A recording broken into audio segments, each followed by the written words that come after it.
Dapat ka nang magbihis, sambit ni Javier. Siguro nga. Binuksan ni Jericho ang cabinet ngunit nagulat si Javier nang hindi pumutok ang pana mula sa booby trap na ginawa niya. Yumuko si Jericho upang kunin ang damit sa ibabang bahagi ng aparador. Hindi tuloy niya napansin ang booby trap na sinet ni Javier. Pero nagtataka lang ako, bakit hindi sumama sa atin si Eliseo? Napaisip ng malalim si Jericho nang tumalikod sa aparador. Napabuntong hininga si Javier. Lubos na nagtaka nang hindi man lang gumana ang bitag niya. Isinara ni Jericho ang kanyang aparador at naglakad palayo. Siguro alam niya ang relasyon namin ng ate niya. Bumalik ulit si Jericho sa dressing screen. Lumapit naman si Javier sa aparador at binuksan ito. Nagulat siya nang biglang kumalagwa ang palaso mula sa crossbow. Mabilis namang nakaiwas si Javier at bumao ng palaso sa poste ng kama ni Jericho. Inugot ito kaagad ni Javier habang nagbibihis si Jericho. Di kaya si Eliseo ang taksil. Pinatay ng tatay ko ang tatay niya, kaya malamang may motibo itong patayin ako. Teka, maaari mo bang kunin ang aking espada? Utos pa ni Jericho. Para namang bumbilyang pumutok ang utak ni Javier nang makaisip ito ng magandang ideya. Yung pang seremonyal na espada ba? Siyempre, sige. Walang problema. Kinuha ito ni Javier sa mesita ni Jericho. Lumabas si Jericho sa dressing screen at tinali ang belt sa pantalon. Nahihirapan kong paniwalaan na pag-iisipan ako ng masama ni Eliseo. Ngunit hindi rin ako maaari magtiwala sa sino man. Wika pa ni Jericho habang bahagyang winawasiwas ni Javier ang seremonyal na espada sa kanyang likuran. Sa katunayan, tingin ko, ikaw Javier, ang tangi kong taong mapagkakatiwalaan. Tinaas ni Javier ang espada para tagain si Jericho nang biglang pumasok sina Michelle at Mang Rigor. Nanlaki ang kanilang mga mata sa naabutang eksena. Mukhang huli na para mapigilan pa nila si Javier. Samantalang nagtataka naman si Jericho nang makita ang dalawa sa silid niya. Alam kong huli na ako para sa seremonya kaya umalis na tayo. Wika ni Jericho kina Michelle at Mang Rigor. Nagsimulang sumugod si Javier para tagain si Jericho. Ngunit gumalaw si Jericho kaya diretsyong bumangga si Javier sa isang haligi. Napalingon si Jericho at nakita si Javier sa sahig na walang malay. Kinuha niya sa sahig ang ceremonial sword. Tinignan saglit si Javier. Pagkatapos ay nagtatakang lumabas ng silid. Binigyan lang ni Michelle si Jericho ng peking ngiti nang makalabas ito.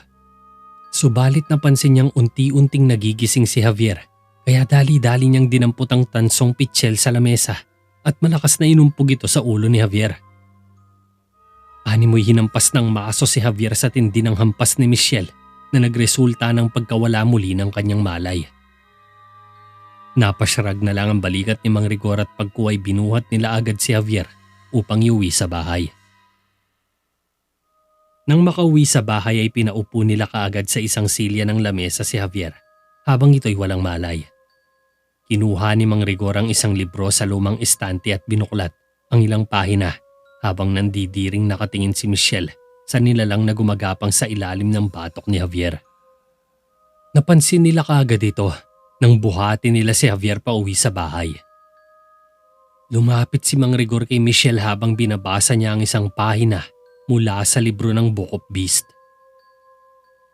Mukhang masama ito, sambit ni Mang Rigor. Bakit? Ano nakita mo? Pinakita sa kanya ni Mang Rigor ang isang larawan ng nilalang na nakaguhit sa libro kasama ang nakasulat dito. Ito ay isang ulupong. Wika pa ni Mang Rigor. Tinignan ni Michelle ang drawing sa libro.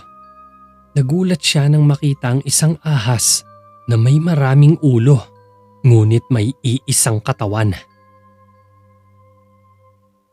Kung sino man ang naglagay sa kanya nito ay talagang napakahusay. Dagdag ng matanda.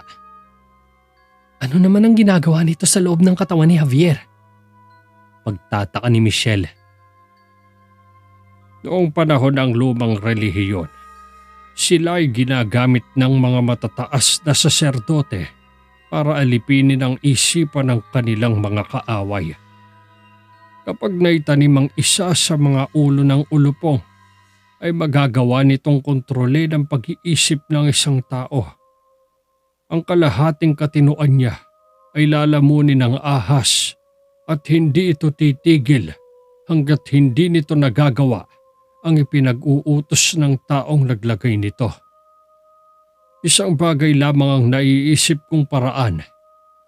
Una, kailangan nating bunutin ang ulo ng ulupong. Mahabang salaysay ni Mang Rigor. Tinuro niya ang mangkok sa lamesa na may nakalubog na isang pantapal. Inabot kaagad sa kanya yon ni Michelle. Kinuha ni Mang Rigor ang puspos ng pantapal at pinahid ito sa batok ni Javier. Marahan niyang hinago dito sa ulo ng ulupong na nanlilimahid sa batok ni Javier. Biglang naglikot ang ulo sa ilalim ng batok ni Javier. Parang lumulobo ito hanggang sa tuluyang huminto at manigas na parang uod. Nagulat kaagad si Michelle. Patay na ba? Tanong ng dalaga. Sa palagay ko, hindi. Mukhang natutulog lang. Ngayon para matanggal natin ito, ipasa mo sa akin ang talim. Utos ni Mang Rigor. Iniabot ito ni Michelle sa kanya. Halos masukan na rin si Michelle nang sinimulang hiwain ni Mang Rigor ang balat ni Javier sa batok gamit ang scalpel. Nang magkaroon ng bahagyang siwang ay dahan-dahang hinugot ni Mang Rigor ang ulo ng ulupong sa batok ni Javier at inihagis niya ito sa apoy ng kalan na nasa kusina ng bahay. Parang kwitis na sumirit ang ulo ng ulupong nang lamunin ng nagngangalit na apoy. Tapos na ba? Tanong ni Michelle. Mukhang tapos na nga. Sagot ni Mang Rigor. Sa wakas, makakabalik na rin ang dating Javier. Ligtas na si Jericho. Tila nakahinga ng maluwag si Michelle matapos ang operasyon. Sana nga. Walang kasiguraduhang tugon ni Mang Rigor dahil malakas ang pakiramdam niya na hindi pa dito nagtatapos ang lahat. Sadyang makapangyarihan ng Fomoro at nakakamangha ang taglay nilang kakayahan sapagkat nilikha sila ng lumang relihiyon sa pamamagitan ng salamangka at karunungan. Kaya duda si Mang Rigor na ganoon na lang kadali na tapusin to. Matapos nito'y tinahi niya ang sugat sa batok ni Javier. Dahan-dahan nila itong inilipat sa kanyang kwarto. Kinagabihan, mabagal na pumasok si Jericho sa silid ni Aragon habang nakaupo ang matanda sa harap ng kanyang desk. Huminto si Aragon sa ginagawa niya nang makaramdam siya nang may taong pumasok sa loob ng kanyang kwarto. O Jericho, ikaw pala. Tumayo agad si Aragon. Hindi ko inaasahan pupunta ka rito. Ngunit seryosong lumapit sa kanya si Haring Jericho. May nais sana akong talakayin sa inyo, Tiyo. Dahan-dahang naglalakad si Jericho habang nasa scabbard nito nakapwesto ang kamay. Walang problema. Di naman ako abala ngayon. Ngunit halatang kaba sa dibdib ni Aragon na nakatitig sa espada. Nanghihinayang lang ako na hindi ko gaanong pinahalagahan ang usapin sa taksil tungkol sa tunay mong pagkatao. Pahayag ni Jericho. Natigilan naman si Aragon sa narinig. Tila binuhusan nito ng malamig na tubig sa buong katawan. Sunod-sunod itong napalunok ng laway habang parang tuod na nakatayo sa tabi ng kanyang lamesa. Nanlalaki ang mga mata niya at parang nanlalamig. Hindi siya makareact kaagad sa malamig na tingin ni Jericho. Parang umurong ang dila niya sa loob ng lalamunan. Kamahalan, sana hindi po ninyo maisip na sinadya ko. Natigilan si Aragon nang itaas ni Jericho ang isang kamay upang pigilan siya. Sinuri ko at pinag-aralang maigi kung paano natuklasan ng mga bandido ang ruta namin sa kagubatan.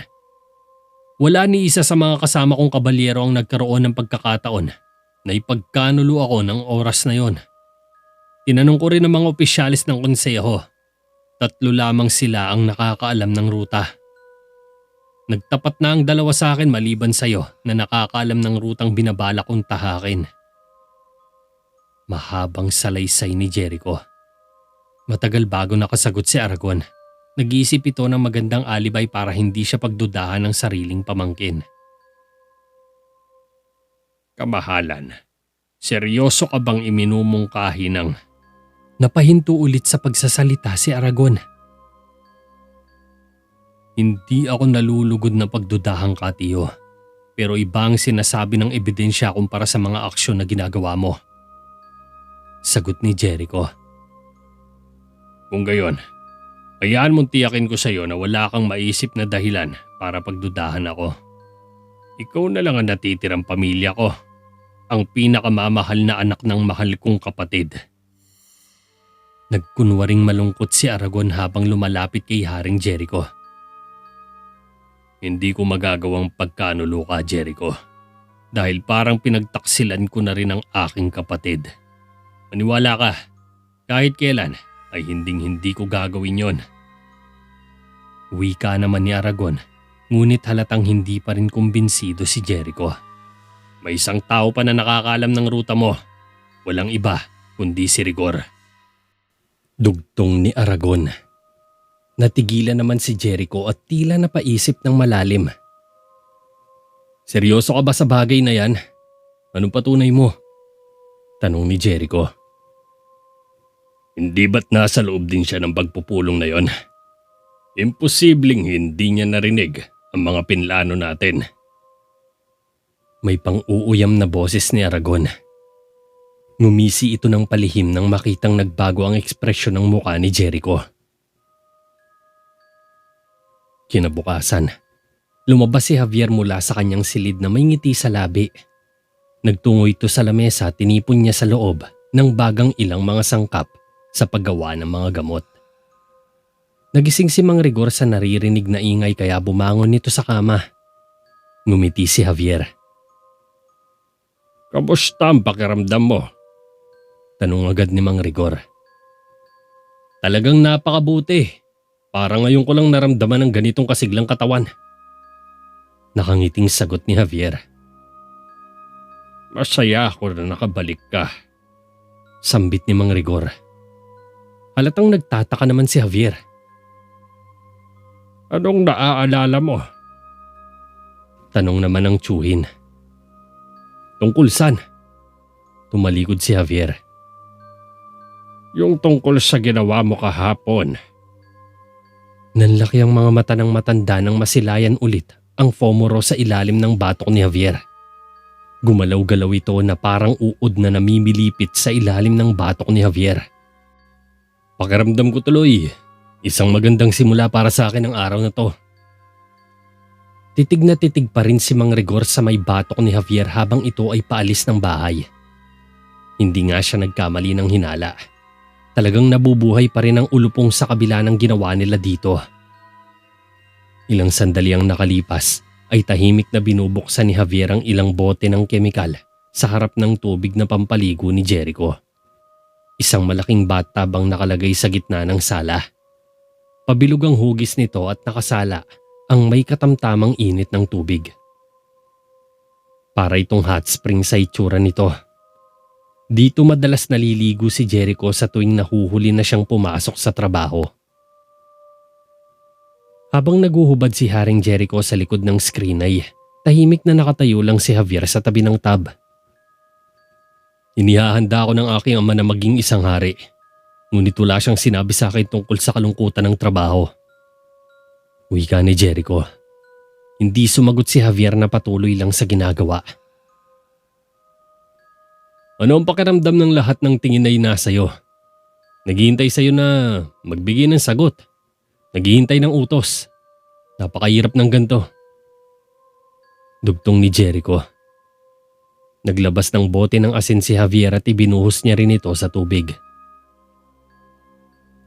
Sa lahat ng mga taon na nasa tabi ko siya, hindi siya nagpatinag sa kanyang kalaban. Tahimik lang si Javier na binubuksan ng isa pang bote at ibinuhos din ang laman sa tubig. Hanga ako sa kanya dahil malakas siya at sigurado siya sa kanyang ginagawa. Sa tingin ko wala pa ako sa kalingkingan niya. Patuloy ni Jericho. Patuloy rin si Javier sa paghahalo ng mga iba't ibang kemikal na nilubog niya sa bathtub. Maya-maya pa ay napangiti si Javier nang nagsimulang bumula ang tubig sa bathtub. Para itong kumukulong asido sa tindi ng init. Bukod rito ay naglalabas din ito ng kulay puting mga usok habang ito'y bumubula dahil sa sobrang pressure. Nagmamadali sa paglalakad si Mang Rigor sa kahabaan ng koridor para maabutan ng pamangkin at mapigilan nito sa masamang balak nito kay Jericho. Pagsapit niya sa bandang maliwanag na pasilyo ay saktong nakasalubong niya si Michelle habang may dalang basket ng mga labahan.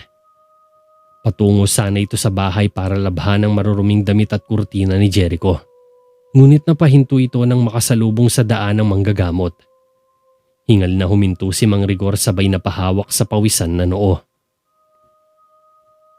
"Oh, bakit po kayo nagmamadali, Mang Rigor? May nangyari po ba?" Pagtataka ng dalaga. Halika, samahan mo ako, dali! Taghoy ng matandang tila kabado sa mangyayari. "Ha? Bakit po?" tanong naman ni Michelle. Bumalik na naman ang ulupong sa katawan ni Javier. Kailangan natin siyang mapigilan. Sagot ng matanda. Nanlaki ang mga mata ng dalaga at naibagsak niya sa sahig ang kanyang basket. Nagsimulang magtatakbo papunta sa kwarto ni Haring Jericho ang dalawa habang kumakabog na parang tambol ang mga dibdib sa kaba. Pinapahalagahan ko ang paggabay ng iba at ang mga payo nilang nagbibigay ng inspirasyon sa akin. Siguro nagiging baliw lang ako sa pag-iisip ng masama. Wika pa ni Jericho. Nakita ni Javier ang espada ni Jericho at nilublob niya ito sa tubig ng paliguan. Hinugot niya ito at na-deform ang espada nang matunaw ito sa init. Lahat ay may kanya-kanyang agenda, kaya hindi ko lang maiwasang mag-isip ng masama. Biglang pumasok sa kwarto si Michelle kasama si Mang Rigor at nadatnan nilang may hawak na natunaw na espada si Javier. Nanlaki ang kanilang mga mata at nagmamadaling kumilos para pigilan si Javier sa kanyang binabalak. Parang wala na akong mapagkakatiwalaan sa ngayon, dagdag pa ni Jericho. Samantalang walang kamalay-malay si Javier sa pagsugod ni Michelle at hinampas ulit siya sa ulo gamit ang parehong pitchel na ginamit nito upang patumbahin siya.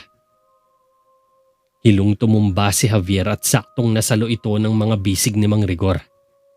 Itinago siya nito sa likod ng isang haligi na natatakpan ng makapal na kurtina. Sa sandaling yon, pinili ni Jericho na lumabas mula sa likod ng dressing screen na ganap na nakahubad. "Ganito bang nararamdaman mo, Javier?" "Anak ng... Michelle!" Mabilis na napatakip si Haring Jericho sa dibdib nang mabungara ng dalaga sa labas. Pasimpleng ngumiti si Michelle. "Jericho, kamusta?" Sabay iwas ng tingin ng dalaga. Sinubukan niyang magpanggap na walang nakita habang kumukuha ng unan si Jericho upang matakpan ang sarili. Tumikhim si Jericho at sinisikap na kumilos ng marangal. Nandito rin pala kayo, Mang Rigor."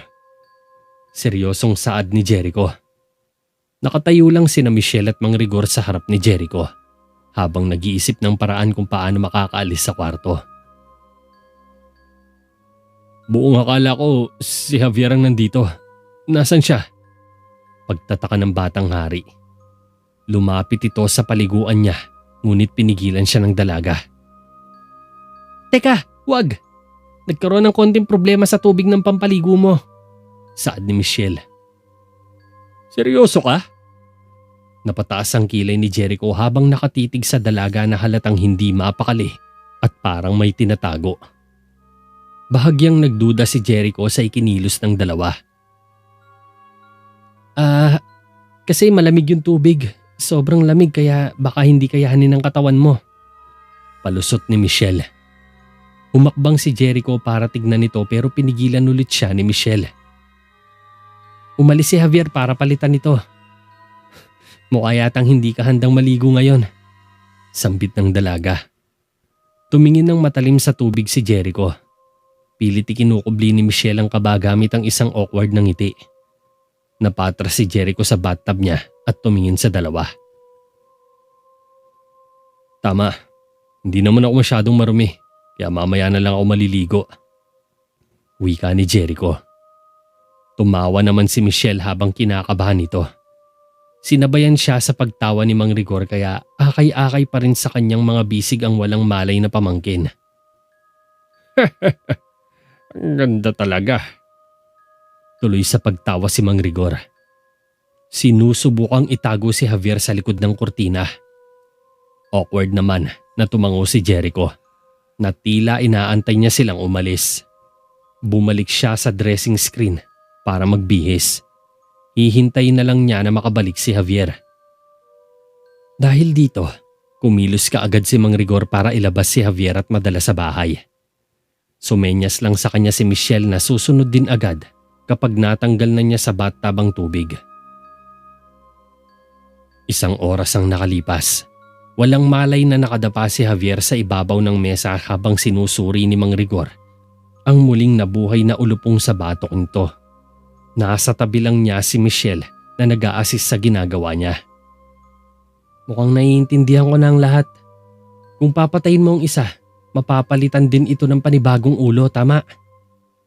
Wika pa ni Michelle. Mukhang gano'n na nga. Nakarinig na ako ng mga ganyang kwento noon. Pero hindi ko sukat akalain na totoo pala.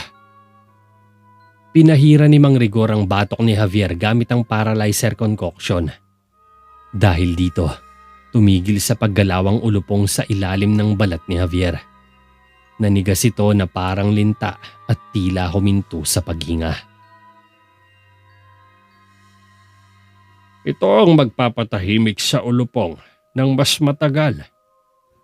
Binuksan ni Mang Rigor ang isang smoke canister at itinapat ito sa ilalim ng ilong ni Javier. Napaubo si Javier nang malanghap ng buong buo ang puting usok mula sa kanister. Teka, ano ba yun? Baho! Parang amoy medyas ni Jericho ah. Reklamo ni Javier. Ngumiti ng bahagya si Michelle. Tumingala si Javier at saglit na napapaisip sa kanyang sitwasyon. Anong ginagawa mo sa akin? Taka ng binata. Sinusubukan kitang pigilan sa pagtatangkang pagpatay sa hari. Paliwanag ni Mang Rigor. Seryoso ka? Pasuray-suray na bumangon si Javier habang may nararamdaman itong kaunting hapdi sa batok. Napahawak ito sa ulo na nananakit. Pagkuway, nagpalipat-lipat ang kanyang tingin kina Michelle at Mang Rigor. Wala siyang maalala sa nangyari. Matapos ang pangyayari, ay pinakain ni Mang Rigor si Javier ng mga hilaw na ubas upang mabilis na manumbalik ang kanyang lakas na nawala. Magkasalo silang kumakain habang nakaupo sa mga gilid ng mesa. Pinuno ng ubas ni Javier ang bibig na tila ilang araw na itong hindi nakakain. Simula nang maitanim ang Fomoro sa kanyang katawan ay kasama na rin itong sinisip-sip ang lahat ng sustansyang nakukuha ni Javier sa pagkain. Umalis na rin si Michelle pagkatapos ng lahat. Nagpasalamat na rin si Mang Rigor sapagkat malaking tulong ang naiambag ng dalaga dahil nagawa nitong iligtas ang dalawa at napanatiling maging sikreto ang lahat. Kung wala ang tulong niya ay malamang nagtagumpay na rin si Javier sa kanyang maitim na binabalak kay Jericho. Kung ganon, wala ka talagang maalala kahit isa? Seryosong tanong ni Mang Rigor. Ang tanging naaalala ko lang ay nasa loob ako ng isang lumang bahay at nakita ko roon si Raya na may hawak na kakaibang ahas. Bukod dun wala na. Binuklat ni Javier ang isang librong katabi niya.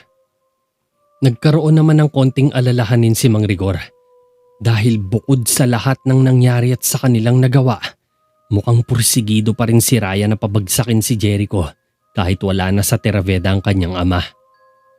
Patuloy pa rin ito sa paghihiganti sa kabila ng pangyayari at tila hindi ito tumitigil hanggat hindi nawawala ang mga Mondragon sa ibabaw ng lupa. Natatakot na tuloy si Mang Rigor sa ilan pang bagay na mangyayari sa hinaharap. Maswerte pa rin tayo na ikaw ang pinadala niyang mersenaryo upang tapusin si Jericho. Alam mo bang usap-usapan pa rin sa palasyo ang pinaghihinalaang taksil? Mabuti na lang nagtagumpay kaming pigilan ka, kundi baka nakatali ka na sa tulos at pinagpipiestahan ngayon sa plaza. Salaysay ni Mang Rigor. Napaisip naman ng malalim si Javier sa kanyang mga narinig. Subalit pinilit niyang kumbinsihin ang tiyuhin na wag nang mag-alala dahil magiging maayos din ang lahat. Sa ngayon, bumalik na sa normal ang lahat, kaya ayos na ako.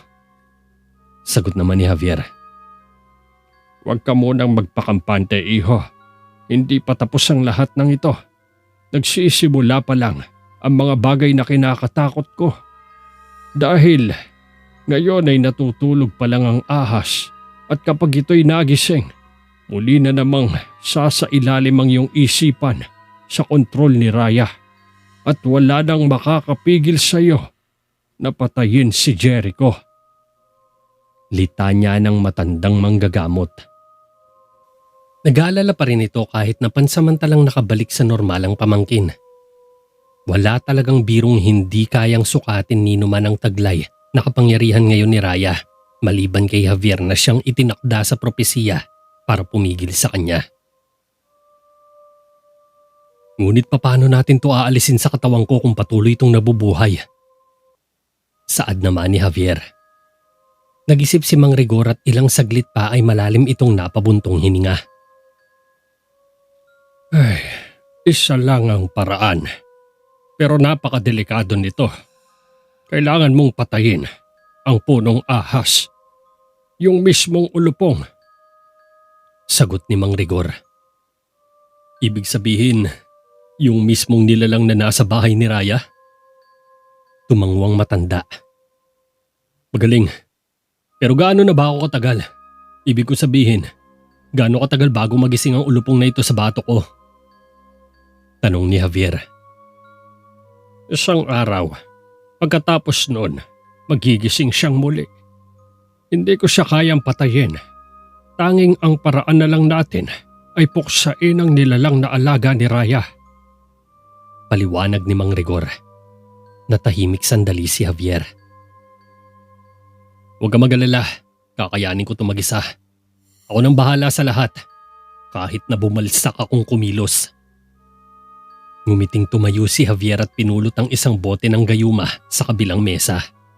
Sinundan lang siya ng tingin ng tiyuhin na nagtataka sa balak ng pamangkin. Hindi niya ako makikilala kung 70 taong gulang na ako. Dagdag pa ni Javier. At pagkuway nagmamadaling lumabas ng bahay. Pwes, ano naman ang sasabihin kung palusot kay Jericho kapag nagtanong siya sa'yo? Habol pa ni Mang Rigor na nanatili lang na nakaupo. Sabihin mo sa kanya, nasa ibang lugar ako. Sabay sara ni Javier ng pinto. Ngunit muling sumilip ang kanyang ulo. Kahit saan, basta wag lang sa bahay inuman. Bilin pa ni Javier. Tila napaigik ang matanda sa huling salitang iniwan ni Javier. Ilang oras nang nakakalipas ay makikitang binabagtas ni Javier ang madamo at mapunong bahagi sa kakahuyan. Pagsapit niya sa gitna ng kagubatan ay bumaba siya at itinali niya ang kabayo sa isang puno. Nagtago siya sa likod ng puno para magpalit anyo. At sa isang kisap matay nagbago kaagad ang kanyang itsura. Nagbalik ito sa pagiging matanda kung saan ay malaya niyang nagagamit ang kapangyarihan at naikukubli ang kanyang sarili sa lahat. Ay, napakagaan ng aking pakiramdam. Magaspang na boses ni Javier. Naglakad siya pabalik sa kabayo at sinubukang umakyat dito Nagpupumiglas siya sa pagsampa ngunit hindi niya maabot ang ledge ng kabayo. Dumudulas ang kanyang mga paa dahil lingid sa kanyang kaalaman, hindi lamang ang itsura niya ang nagbago, kundi pati rin ang kanyang katawan. Literal na bumaluktot o nakuba ang kanyang likod, kaya bumaba o umiksi ang kanyang mga paa at kamay. Lingid rin sa kanyang kaalaman ay dahan-dahang lumalapit sa kanya ang 4 na kabalyerong sina Eliseo, Nicolas, Ramon at Kael, na pawang namamahinga sa kabilang bahagi ng kakahuyan. Lumapit agad sila nang may marinig na kaluskos sa malapit. Kayo pala mga Ginoo. Napakagandang sorpresa ito sa akin. Wika ng ermitanyong si Barracuda nang maramdaman ang paglapit ng 4 na kabalyero sa kanyang likuran. Sana nga, pareho tayo ng iniisip. Lumayo ka sa kabayo, pakiusap. Mahinahong sagot ni Nicolas. Ang ganda ng ugali. Hinahangaan ko ang isang lalaking nagsasabi ng pakiusap. Nang aasar na wika ng ermitanyo. Ngunit tila hindi man lang natuwa si Nicolas at matalim na nakatitig sa matandang si Barracuda. Ngayon na! Sabay hinugot ni Nicolas ang kanyang espada at sumunod naman ang iba. Lumayo ang matandang si Barracuda sa kabayo subalit pinalibutan siya ng 4 na kabalyero. Tumitig siya ng matalas kay Ramon na nasa bandang kanan niya na nakapwesto. Ang laki mo naman yata. Anang ermitanyo. Mag-iikli ka kapag tinusok kita nito. Banta ni Ramon na nakatutok ang espada sa matanda. Magaling. Gusto ko ito. Nakangiting wika ni Barracuda, sabay lingon kay Nicolas na nasa kanyang harapan. Talaga, Nicolas. Dapat merong isang bagay ang batas ng kabalyero tungkol sa kung paano tratuhin ng isang matanda. Ani Barracuda. Hindi ka lang basta matandang lalaki, hindi ba? Sagot ni Nicolas. Napalunok tuloy ng laway ang ermitanyong si Barracuda. Mukhang naging pamilyar na siya sa mga kabalyero. Minsan ka nang nakatakas sa pugon, hindi ka na makakatakas ngayon. Sabat pa ni Kael. Sandali, hindi ko alam ang sinasabi mo, ungas na lalaki. Anas ni Barracuda kay Kael. Napahugot tuloy ng espada si Kael dahil sa pangiinsulto ni Barracuda. Bawiin mo ang sinabi mo kung ayaw mong turuan kita ng leksyon kung paano rumespeto sa mga gwapong katulad ko. Sabay tutok ng espada ni Kael, subalit pinigilan siya ni Nicolas. Sa tingin ko, mas gusto ni Jericho na makita siyang buhay. Kalmadong wika ni Nicolas. Seryoso ka ba sa pinaplano mong yan? Maniwala ka sa akin, iho. Ayaw akong makita ni Jericho. Katunayan, kung makikita niya ako, malalagay siya sa matinding peligro. Nakangising sambit ni Barracuda. Napabunot ng espada si Eliseo at itinutok sa likod ni Barracuda. Pinagbabantaan mo ba ang buhay ng aming hari? Galit na saad ni Eliseo. Dahil din doon, nagkaroon ng dahilan si Ramon para sundutin sa tagiliran ng matandang ermitanyo gamit ang kanyang espada. Sinundot niya ito ng ilang ulit kaya nainis si Barracuda sa ginagawa niya. Masakit na yung ginagawa mo, Ramon, ha? Nako, tatamaan ka na talaga sa akin kapag inulit mo pa yan. At kapag hindi niyo pa ako hinayaan, baka maisipan ko pang gawa ng masama ang hari ninyo. Sige. Banta ni Barracuda. Naalarma tuloy si Kael sa narinig. Sige, sabihin mo ulit yan. Galit na si Kael. At bakit? Meron ka bang tutulis sa iyong mga tenga para hindi mo ako marinig? Pangaasar ni Barracuda. Sumigaw si Kael sabay naghanda para umatake. Ngunit itinaas lang ng ermitanyong si Barakuda ang isang kamay niya at napigilan niyang makalapit si Kael. Tumirik ng ilang segundo si Kael bago ito tumilapo ng ilang metro sa lupa. Sumunod na sumugod si Ramon subalit binali ni Barakuda ang espada nito sa isang kumpas lang ng kamay. Nagulat tuloy si Ramon sa nangyari. Galit na sumalakay sa harapan si Nicolas, ngunit mahiwaga lang itong hinigop ng kamay ni Barakuda at pinag-umpog sila ni Ramon sa isa't isa. Kasunod nito ay itinapon agad sila patungo sa ibabaw ni Eliseo na hindi man lang nakareact sa mabilis na pangyayari. Tumumba ang tatlo sa harap ng kabayo ni Barakuda at nawalan ng mga malay. Salamat mga Ginoo. Ginamit silang tungtungan ni Barakuda upang makasampa ito sa kanyang kabayo na animoy naging isang hanay ng hagdan ng tatlo. Tumatawa-tawa pa si Barakuda habang tinatapak-tapakan lang niya ang mga ito. Ikinalulugod ko ang konsiderasyon ninyong tumulong sa isang matanda. Tawa ng ermitanyong si Barakuda habang umaakyat siya at nakangiting sumampa sa kabayo. Panay ang tawa ni Barakuda habang lumalayo sa apat na pare-parehong tulog na nakahilata sa lupa.